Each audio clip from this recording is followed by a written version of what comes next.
तब्दीली सरकार की साजिश के तहत अमेरिका से किया गया एक और वादा पूरा हो गया, शर्मनाक गुलामी।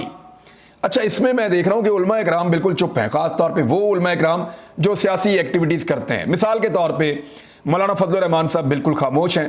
पाकिस्तानी वफद से इसराइली सदर अपने मुंह से कह रहा है कि मैं गया और जाके मेरी मुलाकातें हुई। इसराइली सदर कह रहा है वो आए और आगे मेरे से मिले। फजल रहमान उस पर एक लफ्ज बोलने को तैयार नहीं है।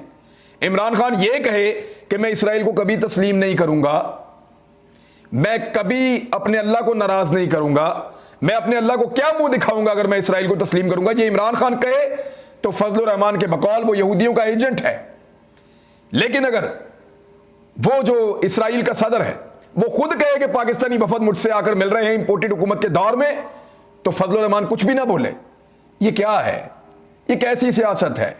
यानी मजहब के कैसे आप पैरोकार हैं? तहरीक लब्बैक, मैंने उनका अभी तक कोई स्टेटमेंट नहीं देखा। जब आएगा तो उसके ऊपर जरूर बात करेंगे। बहरहाल जमात इस्लामी